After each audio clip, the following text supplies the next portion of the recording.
Hola amigos y amigas, bienvenidos al episodio número 180 del Club de los Malos Golfistas. Yo soy Sergio González y como siempre me acompaña Alex Rubio. Alex, ¿qué tal? ¿Cómo estás? Pues bien. La semana pasada pudimos jugar juntos después de unas semanas sin hacerlo. Y cuenta tú qué tal, porque vaya torneo te marcaste, ¿eh? Pues sí, la verdad es que muy contento. El driver volvió a funcionar como un arma de francotirador. Ujú. 70 y pico por ciento de calles, otra vez. Así que muy contento con eso, con el juego largo en general. Los golpes a green tampoco estuvieron mal, también cogí bastantes greens. Y nada, me falta un poquito afinar el juego corto y el pad. Aunque estoy contento porque metí 2 o 3 o 4 pads de 2 a 3 metros, que durante toda la temporada yo creo que no había metido ni uno. Estaba con un porcentaje muy bajo desde esa distancia y he recurrido a la famosa línea de la bola, que hablamos hace ya unas cuantas semanas de que estaba ahí como que si lo incorporaba o no. Y en el último momento, no sé por qué, digo, va, hoy los pads cortos los voy a hacer con la línea. Los largos no, porque yo creo que todavía me despista más que otra cosa. Pero los cortos sí, y me comprometí mucho con la línea que había escogido y, ostras, cayeron varios. Así que contento con eso. De hecho, no me di cuenta, que estabas usando la línea. Y al final me lo comentaste y te dije, joder, digo, pues has metido muchos patches de distancias que no están dados, Ujú. que tienes compromisos, que en otras situaciones fallabas mucho y el otro día fue lo contrario, fallaste muy poco de esos patches. Y ahí bajaste golpes también. Sí, sí. Y el que fallé iba por la línea y no cayó lo que yo pensaba. Pero es lo que dices tú, ¿eh? O Ujú. sea, fue por la línea perfecto. O sea que en ese sentido, muy contento a ver si acabo de consolidar esto, porque la verdad es que es posiblemente la peor estadística que tengo este año, el tema de los pads. Así que, bueno, contento. En Bays Romanas, que además era un campo que no conocía, que me gustó mucho. Sobre todo los 9 primeros hoyos, me gustaron muchísimo. Me pareció un campo muy entretenido, estaba en muy buenas condiciones. Los greens un pelín lentos respecto a lo que venimos jugando últimamente, pero estaban impecables. O sea, la bola rodaba perfectamente y luego, pues, lo que comentaste tú la semana pasada, ¿no? Un montón de greens con plataformas, con caídas así bastante severas. Pero bueno, campo muy entretenido, la verdad es que me gustó. Supongo que el hecho de jugar bien también hace como que te guste un poquito más el campo. Pero bueno, muy feliz. Y tú tampoco jugaste mal. No, no me metí en líos, en muchos líos. El driver, quizá fue lo peor. Y también fallé 3, 4 golpes a green, pero es que es un tema de confianza. Pegué otros golpes a green muy buenos, pero yo creo que es un tema de cabeza, pura y llanamente. Los golpes a green. El tema del driver sí que es cierto que lo estoy trabajando. En clase salen drivers como nunca me han salido, tú lo has visto, mucho más penetrantes, mucho más rectos, pero en campo no acabo de liberar lo que debería liberar, bloqueo, las bolas me salen rectas y acaban abriendo. Eso me hizo hacer 3 4 recuperaciones el otro día. Eso sumado a las 3 4 golpes malos a green, pues bueno, no cumplí handicap. Pero oye, no pasa nada. Sé que estoy en la línea, no estoy preocupado. Sí, las cosas saldrán más pronto que tarde. Y antes de hablar de lo que teníamos preparado para el programa de hoy, queremos comentar porque nos ha escrito un compañero, podcaster, que se llama Javier Azagra, que nos escribe desde Aragón y que nos ha hecho un mail en relación al capítulo que hicimos hace 2 o 3 semanas en el que puse a prueba a Alex con el tema de las reglas. Y nos ha escrito un mail bastante extenso y muy amable porque nos da su visión de todas las reglas que comentamos durante el programa y nos puntualiza ciertas cosas, como por ejemplo el tema de la firma, ¿no? Que dijimos que, bueno, que podría ser que el comité de competición, si te equivocabas en dónde firmar, que podía ser que te descalificaran. Él nos dice que rotundamente no, que no pasa nada por firmar en el sitio del marcador cuando eres el jugador y demás. Pero bueno, un mail muy interesante. Comenta también, porque Alex había dicho que, bueno, que a lo mejor se planteaba establecerse como árbitro, como profesión. Yo creo que no se ganan muy bien la vida los árbitros, por lo que nos comenta, ¿eh? Cobran dietas, desplazamientos, depende si es un torneo nacional, pues sí que hay algo de dinero, pero me da a mí que para poder retirarte de tu carrera profesional actual, Alex, como que no, complicado. Sí, está claro. Tengo que buscar otra línea de negocio relacionada con el golf. Sí, sí. Me consta que hace tiempo que le estás dando vueltas. Así que, bueno, si hay algún oyente que le puede dar a Alex alguna idea, pues ya sabéis dónde estamos. Comentar que Javier tiene un podcast de reciente creación, creo que lleva 2, 3 meses, que se llama El Podcast de las Reglas de Golf. Buscadlo en iVoox, por ejemplo, sé que está. Así que si os interesa el tema de las reglas, es un podcast que es muy interesante y que nos puede ayudar también a aprender. Así que, Javier, gracias por escribirnos y mucha suerte con este proyecto, porque es algo en lo que hay que trabajar, pero que da muchas recompensas. Y nada, después de este impasse, hoy de lo que queríamos hablar es precisamente de cómo implementar con éxito un cambio en el swing. Ya hemos comentado que en los últimos meses, tanto Alex como yo hemos estado haciendo cambios en el swing. Alex de una forma más radical que yo ha sido más pequeños retoques, Alex ha cambiado muchas cosas. Y precisamente lo que queríamos hablar hoy es de nuestra visión de cómo conseguir implementar con éxito estos cambios, ¿no? Porque a veces nos planteamos el hacer un cambio de swing y hay que ver si tiene sentido hacerlo o no, porque un cambio de swing, como podéis ver, y lo que os hemos estado transmitiendo es que no es sencillo. Muchas veces incluso tienes que tirar hacia atrás, perder consistencia, empeorar tus resultados durante un tiempo para luego conseguir el objetivo, ¿no? Entonces, pues hay como 2, 3 motivos principales por los que uno se puede plantear un cambio de swing. A veces es algo tan tonto como un tema estético. Alguien te graba, tú tienes en tu cabeza una imagen de lo que te crees que es tu swing y detectas alguna cosa que no te gusta y dices, uff, qué feo, esto lo tengo que cambiar, ¿no? Bueno, aquí no vamos a opinar sobre si se tiene que hacer o no, pero sí que es verdad que hay que ser consciente de que para esa persona que lo haga por un tema estético tiene que ser algo muy relevante como para embarcarse en algo así, ¿no? Otro motivo es para evitar lesiones. Y esto yo sí que creo que es una gran iniciativa. Lo hablamos en su día cuando vino Fabián Lozano, ¿no? La importancia de tener un swing sano desde el punto de vista de que no te produzca una lesión a medio o largo plazo, ¿no? Y la tercera opción más habitual, que es precisamente por la que nosotros hemos hecho también estos cambios de swing, es para mejorar técnicamente, ¿no? Que seguramente para los que hacen un golf más competitivo, que hacen torneos y demás, sea la opción más habitual. Bueno, para la gente que quiere mejorar día a día, ¿no? O mejorar sus resultados, ¿no? Respecto al campo, aunque no haga torneo. Yo creo que la gran mayoría de gente lo que busca es esta última, ¿no? El mejorar técnicamente, ¿no? Luego también, si nos fijamos, hay dos perfiles. Eh, estaría un extremo del amateur que se ha adicto al cambio, que ahí me metería yo, quizá, que es el que nunca consolida nada. Sí, Sí.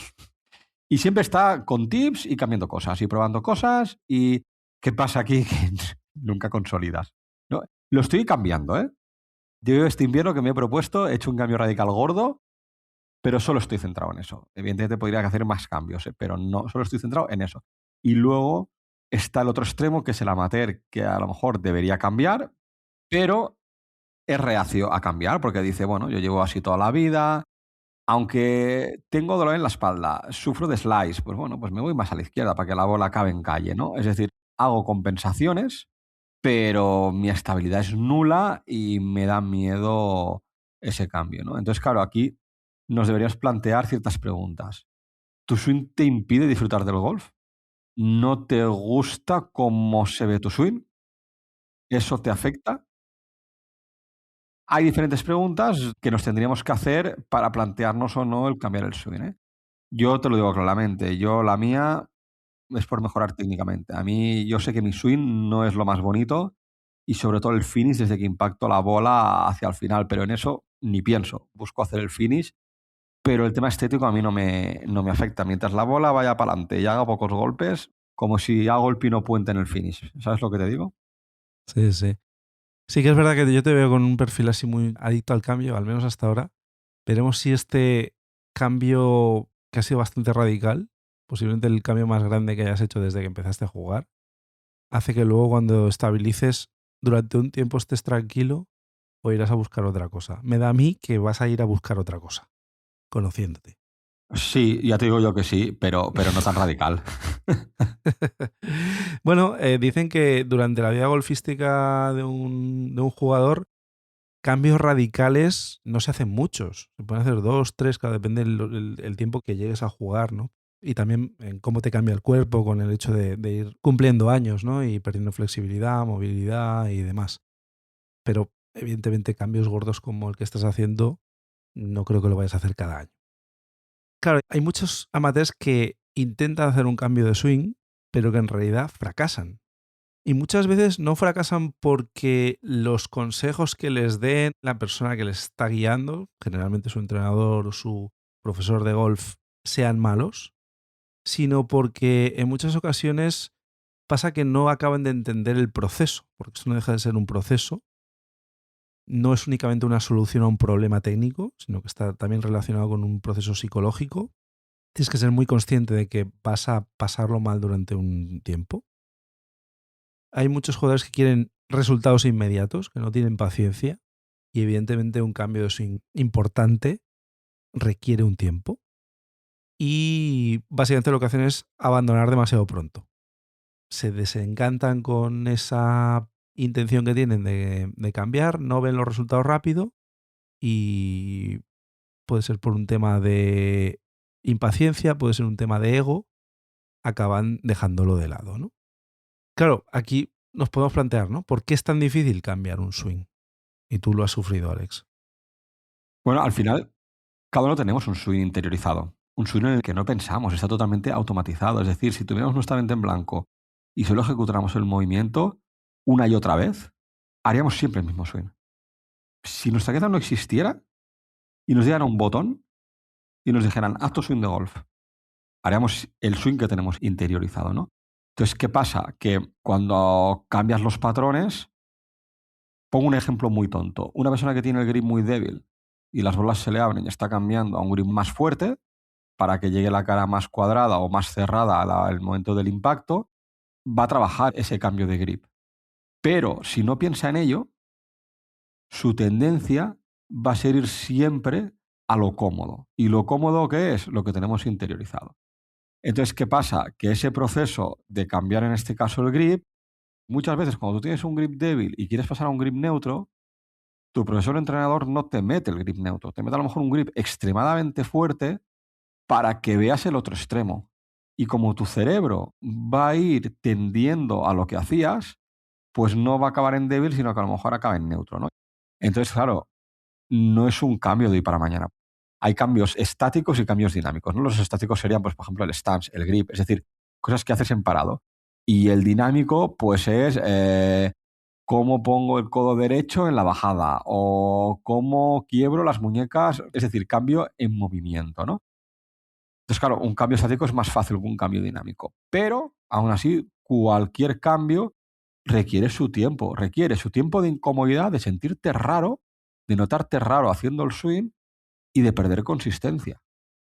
Pero a la larga, seguramente te notes habituado e incluso mejor de lo que estabas haciendo antes, ¿no? Entonces, claro, al final es un tema de cabeza. Mucho es de cabeza porque el resumen es que odia cambiar esos patrones, ¿no? Y luego, por otro lado, que el campo al final destruye lo que es la técnica. Si tú vas al campo y estás todo el rato pensando en la técnica, yo lo hago a veces, pero tienes que ser muy consciente que te lo tienes que tomar como un entreno. Pero al final en el campo, cuanto menos pienses y más le des a la bola, mucho mejor. Porque en el campo aparecen otros elementos. Tú estás en el campo de prácticas y solo tienes la técnica. Y la bola te da igual si va para un lado o si va para otro. Estás trabajando en la técnica. Pero en el campo tienes árboles, tienes obstáculos, bunkers, aguas, que si la bola más alta que los pies, más baja que los pies, que si estoy en subida, que si estoy en bajada, que si estoy en RAF, que si estoy en calle, bola hundida. Tienes muchas condiciones que te cambian cosas del swing que cuando estás cambiando esa técnica, pues no tienes, ¿no? Ujú. Entonces, claro, en base a lo que dices, si ya tenemos definido y asumido que vamos a hacer un cambio de swing, ¿cómo debemos iniciar ese proceso, no? Pues relacionado con justo lo que decías tú de los cambios en el campo que cuestan mucho, lo que hay que tener claro es que lo mejor es empezar el cambio en un entorno cómodo. Generalmente un campo de prácticas, ¿no? Un entorno en el que no haya consecuencias, porque al principio incluso no hay que fijarse ni siquiera en el resultado. Y claro, no tiene sentido hacerlo en el campo directamente, ¿no? Así que los que nunca pisen un campo de prácticas, si van a hacer un cambio de swing, primero que asuman que van a tener que pasar por el campo de prácticas durante una temporada importante, ¿no? Luego, y esto lo he avanzado ahora mismo, de inicio no debe preocuparte en absoluto dónde va la bola. El resultado no es importante. Claro, es que estás para fallar, Eso es, porque te vas a sentir raro y buscas algo técnico. El resultado es lo de menos aquí. claro. Entonces, no es mala idea, por ejemplo, hacerlo contra una red en el que se elimine el posible feedback que tienes de ver el vuelo de la bola, ver la distancia que haces, ver si sale la bola desviada. Si lo haces, por ejemplo, en un entorno indoor, pues apagar el proyector, no mirar el resultado. Eso al menos al principio, ¿vale? E incluso hay una parte de práctica sin bola, porque aquí lo que tienes que hacer es interiorizar movimientos. Y aquí pues es hacer una serie de trabajos en los que a nivel neuronal se crean esas conexiones. A veces se habla de memoria muscular. Los músculos no tienen memoria, pero sí que como concepto se entiende, ¿no? El adquirir esos hábitos que no tienes de una forma estándar, digamos. Lo vas a tener que trabajar, ¿no? Te voy a decir algo porque lo estoy viviendo últimamente. Llevo 2 o 3 semanas que estoy entrenando en un campo donde hay trackman. Entonces pongo el trackman. No solo no es bueno, sino que creo que voy a dejar de usarlo ya. Y veo mucha gente entrenando un campo de prácticas con trackman y estoy totalmente en contra, por 2 motivos. Uno, cada golpe que haces vas a ver el resultado. Es decir, te importa más el resultado que la técnica. Dos, si una bola te va a la izquierda, ya en tu cabeza vas a meter cosas en el siguiente golpe y no vas a estar únicamente focalizado en el cambio técnico que estás haciendo. Con lo cual, vas a dejar de hacer, porque esto me ha estado pasando, ¿eh? Algunos entrenos he dicho, pues sí, pero a lo mejor he aprovechado el 50% de las bolas que he tirado. El otro 50 las doy por perdidas porque era más de, ostras, que la bola me ha ido a la izquierda, pues ponte a pensar en el grip o en el stance para que no te vaya tan a la izquierda. Y ya no estás tan centrado en el cambio técnico que estás haciendo. Te condiciona, ¿no? Totalmente, totalmente. El último día, ostras, tenía viento en contra y decía, joder, es que estoy haciendo 20 metros menos. Vale, sí, hay viento en contra, pero aún así, venga, va, voy a ver si hago 5 metros más en la siguiente bola. Entonces estás forzando un swing, ya no solo dejas de pensar en el cambio técnico, sino que estás forzando el swing de una manera, con lo cual haces peor swing, peor resultado y entras en un bucle de un pez que se muerde la cola que de ahí no sales. Ya, ya, ya. Yo creo que el trackman es bueno pues cuando estás mirando un gapping o cuando estás mirando velocidad de palo, velocidad de bola, cosas de esas aún te lo puedo comprar para ver si tienes mucha dispersión o no. Pero cuando estás trabajando en algún cambio técnico, olvídate. Creo que no es bueno. Ujú. Pues bueno, aquí evidentemente es algo personal, pero entiendo lo que dices, ¿eh? Porque te puede condicionar tu objetivo, ¿no? Que además tu objetivo cuando haces un cambio de swing, y esto yo creo que lo hemos comentado alguna vez, tienes que focalizarte en una única prioridad, no intentar hacer un cambio de grip, cambiar el backswing, cambiar el tempo, cambiar el stance, cambiar el peso y el release, todo a la vez, porque no vas a poder con ello. E incluso si no te lo vas a encontrar, pero si un profesor te dijera, piensa en 4 o 5 cosas, cambia de profesor, porque seguramente no te está haciendo ningún bien, ¿no? Al final hay que focalizar en una cosa que puede ser más intensiva o menos, pero el cerebro no puede cambiar 4 cosas a la vez. No va a funcionar.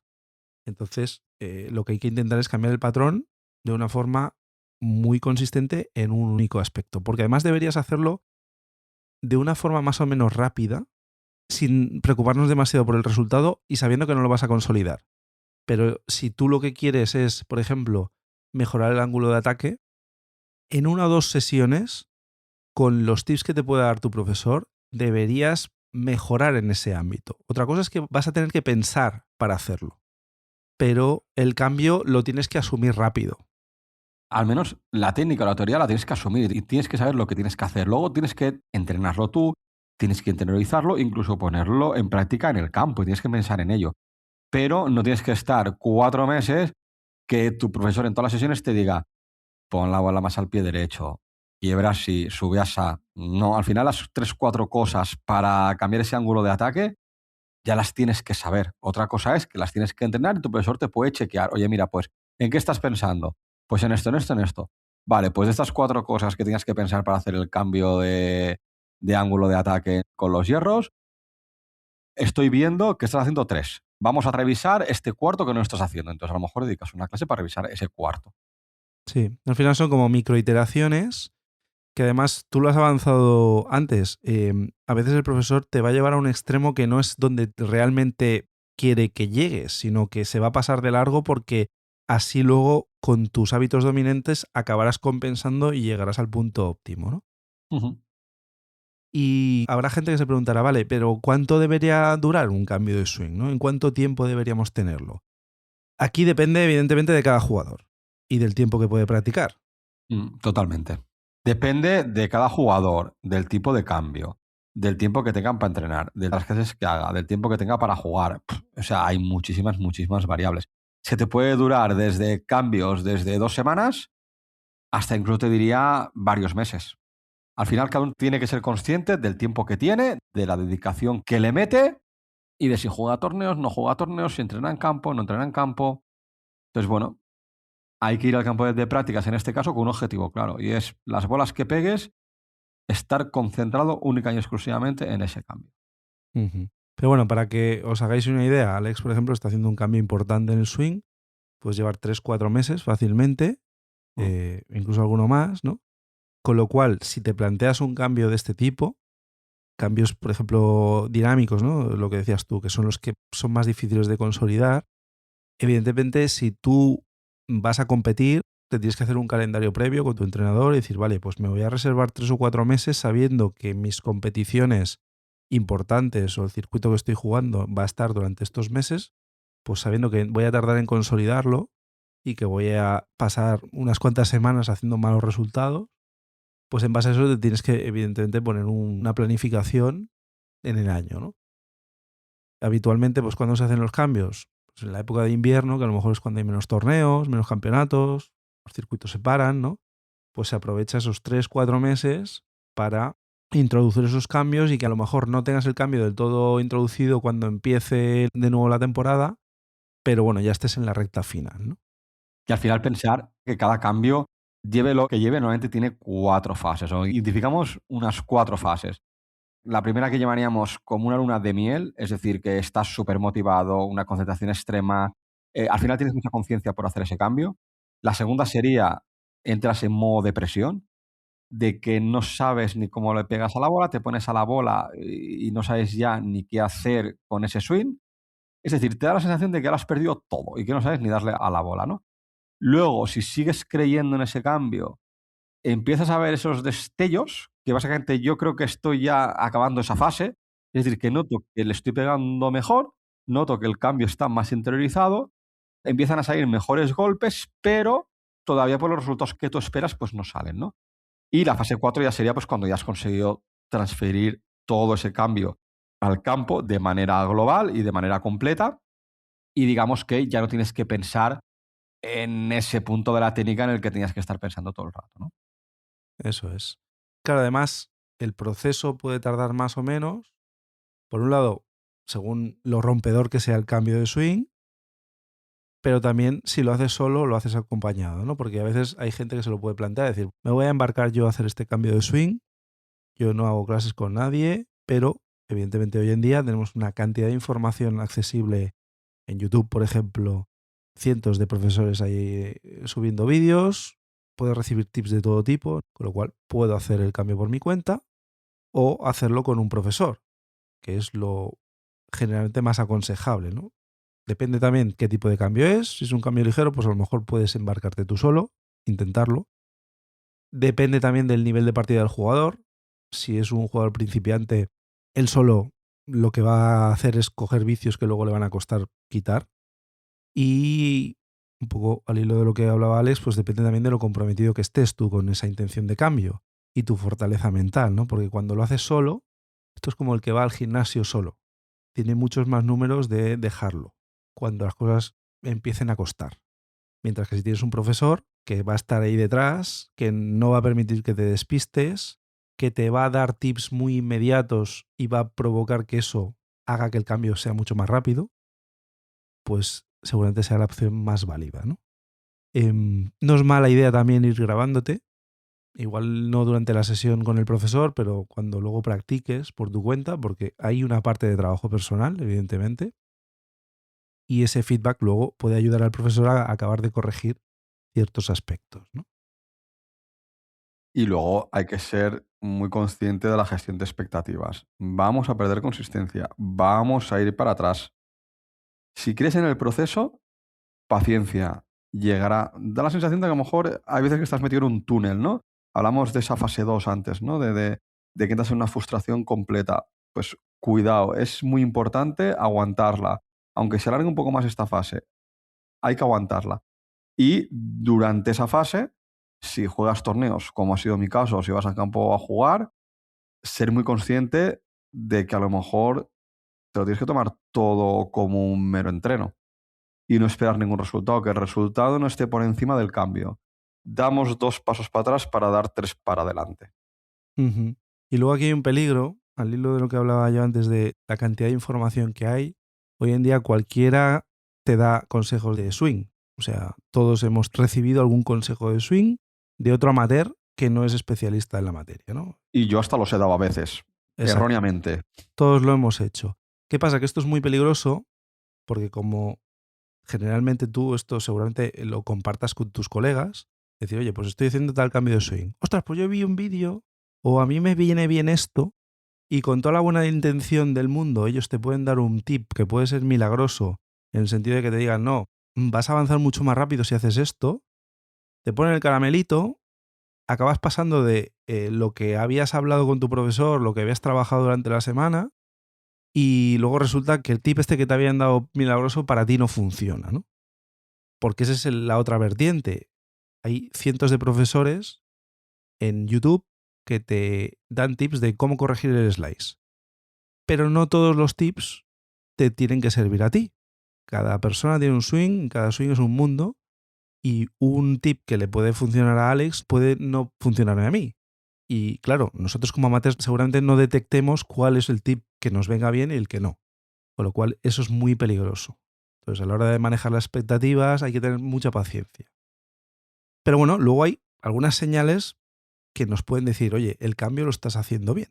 Aunque los resultados no sean buenos, ¿no? Como decías tú, Alex, que has pasado pues varias vueltas en las que estás subiendo handicap. ¿Qué cosas has detectado tú que te hacen ver lo que tú decías de que ibas por el buen camino? Pues lo primero que detecté para decir: "Ostras, yo quiero esto", fue el contacto. O sea, cómo sonaba la bola cuando empecé a hacer el cambio el primer mes, ya solo el sonido de la bola, independientemente de que luego el golpe fuera bueno o malo, ¿eh? Ujú, Eso ya me hizo decir: "Buah, yo quiero esto", ¿no? Luego cada vez veía que conseguía pegar más bolas de esas a nivel de sonido, pero luego las trayectorias eran las que estábamos buscando mi profesor y yo, ¿no? En este caso.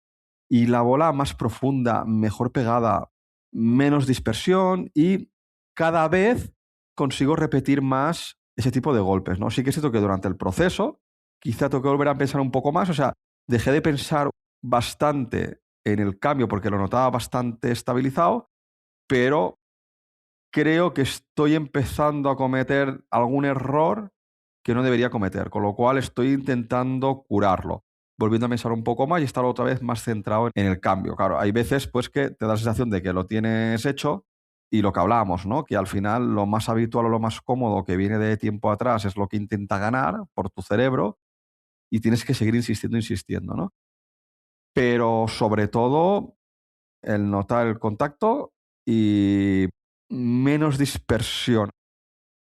Y cuando tienes errores, son como más jugables, ¿no? No, no, y son mucho menos errores. Me lo invento. Si tú estás corrigiendo un cambio de pegar atrás, que siempre estás pegando atrás, por el motivo que sea, ¿eh? La consecuencia es, estoy pegando atrás y me salen bolas pesadas. Supongamos que estás corrigiendo eso y empiezas a pegar más bola suelo en vez de suelo bola. Cuando vuelves a pegar un bola suelo, si antes, me lo invento, con un hierro 7 el golpe malo podían ser 50 metros de hierro 7 porque le pegas muy atrás, pues ahora se convierten en 100. Ujú. Ostras, pues no es lo mismo. El fallo malo es mucho menos malo. Sí, sí. Al final es lo que hablábamos el otro día, ¿no? De no pegar más bolas buenas, sino pegar menos bolas desastrosas, ¿no? Eso es un poco el objetivo. Claro, luego hay una serie de errores clásicos de los amateurs. Algunos lo hemos avanzado ya, ¿no? El tema del YouTube, ver 14 tips distintos del mismo tema, en el que cada vídeo contradice al anterior, pues seguramente todos o casi todos tengan razón en algo que están explicando, pero para diferentes tipos de swing. Entonces, el problema es encontrar la solución que sea relevante para ti. Aquí, o una de dos, o no miras YouTube, te olvidas de YouTube a nivel de técnica y te centras en lo que te dice tu profesor, o si te fías de algún instructor de YouTube, cásate con ese. No mires 30.000 opiniones porque entonces llevarás un caos en la cabeza que no te va a permitir avanzar, ¿no? Luego el tema de hacer cambios en época de competición. Que sepas que esas competiciones no te van a ir bien. Asúmelo y ya está. A lo mejor por tiempos tienes que hacer el cambio de swing en esa época. Bueno, pues esa temporada no saldrá muy bien los resultados. Tampoco pasa nada. Luego el tema estético, ¿no? Porque hay muchos amateurs que quieren el swing bonito que ven en los jugadores del Tour, cuando en realidad lo importante es buscar un contacto repetible, ¿no? Consistente, más control de la cara del palo, mejorar la posición de impacto, ¿no? Un juego mucho más funcional. Pues seguramente eso a la larga les lleve mayor felicidad que tener un swing perfecto, pero que sea muy inconsistente, ¿no? Y luego un error que cometemos mucho, sobre todo al empezar, que es pensar demasiado en la técnica mientras estamos jugando, ¿no? No podemos estar analizando cada swing mientras jugamos porque vamos a dejar de jugar y simplemente estamos pegando golpes y no vamos a disfrutar tampoco, ¿no? Porque al final el otro objetivo es disfrutar y a veces se nos olvida, ¿no? Yo de este he pecado durante mucho tiempo, ahora creo que peco menos. O sea, cuando hago swing de prácticas, a lo mejor sí que pienso en una cosa en la técnica, en una, no, en más de una no. Pero antes sí que siento que pensaba en 80 cosas cuando iba a tirar a la bola. Ahora un golpe comercial con técnica mala, digo, bah, vaya swing de mierda, pero no me paro a analizar que si subo por fuera, que si subo por dentro, que el palo para arriba, que la cara abierta, cara cerrada, bola cortada, bola juqueada. No, al siguiente swing vuelvo a pensar en lo que estoy pensando y ya está. Pero sí que ha habido un tiempo que yo he pecado mucho de eso. Y yo creo que mucho amateur malo como yo piensa demasiado en el swing. Ujú. Y luego, cuidado, porque aquí damos por hecho de que por el hecho de trabajar mucho un cambio, vamos a tener éxito. También podría ser que un cambio no funcione, porque en golf no siempre se cumple eso de que si trabajas lo suficiente todo sale, ¿no? Hay cambios que pueden ser incompatibles con limitaciones físicas que podamos tener. Algunos cambios son demasiado complejos y a lo mejor hay que desglosarlos en varias tandas y no hacerlo todo de golpe, ¿no? Esto seguramente os podrá orientar vuestro profesor si detecta que a lo mejor estáis intentando hacer algo demasiado complejo, ¿no? O simplemente es un cambio que te está exigiendo a lo mejor notar una sensación y que por cómo te lo transmite tu profesor esa sensación, pasan las semanas y no te sientes cómodo o esa sensación no te funciona. Y a lo mejor hay que buscar otra sensación. Hacer un cambio de una manera a ti te puede funcionar y a mí no. Sí, sí. Porque a veces además se intentan forzar patrones que a lo mejor no encajan entre sí, que también podría ser, ¿no? Yo creo que el golfista amateur suele pensar que el objetivo es encontrar el swing perfecto, pero lo que debería ser el verdadero objetivo es encontrar un swing suficientemente bueno en el que puedas confiar y que eso te lleve a ir por el campo tranquilo, relajado, que es cuando salen las mejores vueltas. Contadnos en redes si habéis hecho algún cambio o estáis en un proceso de cambio de swing, cómo os está yendo, si os está costando. A lo mejor pensabais que os iba a costar más de lo que os está costando y lo estáis haciendo de una forma mucho más sencilla de lo que en un principio pensabais.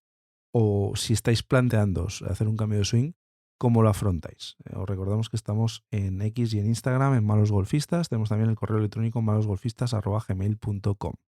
Y como sabéis también, estamos colaborando con el circuito Galaxy Golf.